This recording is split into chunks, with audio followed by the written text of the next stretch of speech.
नमस्कार, मी शिल्पा. आज गुरुपौर्णिमा. वर्षानुवर्षे चालत आलेला हा दिवस एक उत्सव म्हणून साजरा केला जातो. खरं तर एका गुरुला काय हवं असतं आपल्या शिष्याकडून?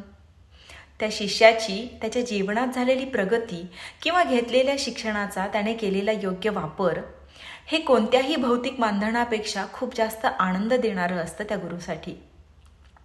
असा निर्मळ मनाने मार्ग दाखवणारा एक तरी गुरु आयुष्यामध्ये असावा. तर त्यावर मी असं लिहिलं होतं, एक तरी गुरु असावा. प्रत्येकाच्या आयुष्यात एक तरी गुरु असावा. स्वप्नांच्या गावी जाताना गरुड बनून झेप घ्यायला शिकवणारा एक तरी गुरु असावा.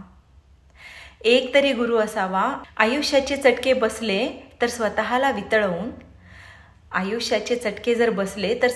वितळवून सोन्या इतकं किमती आणि सराईत बनवण्याची ताकद देणारा एक तरी गुरु असावा. एक तरी गुरु असावा.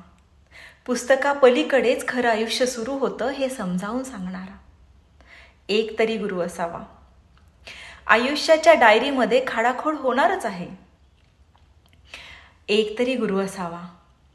की आयुष्याच्या डायरीमध्ये खाडाखोड असणारच आहे.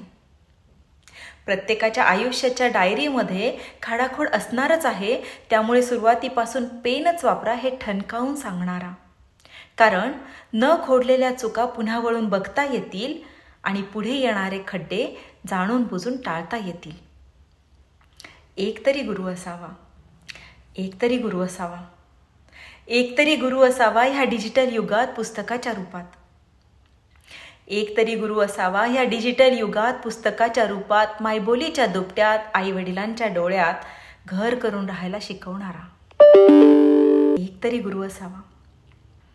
एक तरी गुरु असावा.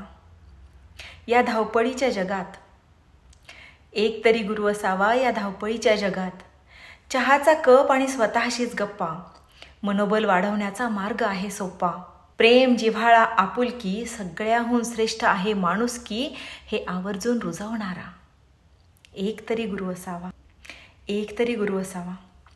एक तरी गुरु असावा. या प्रगतीच्या अंधारात समाधानावर उजेड टाकणारा एक तरी गुरु असावा. एक तरी गुरु असावा. अनिती करताना कान धरणारा एक तरी गुरु असावा. एक तरी गुरु असावा. आयुष्याचा सारथी बनून मनाच्या साम्राज्यावर राज्य करणारा एक तरी गुरु असावा. एक तरी गुरु असावा. गुरुपौर्णिमेच्या खूप खूप शुभेच्छा.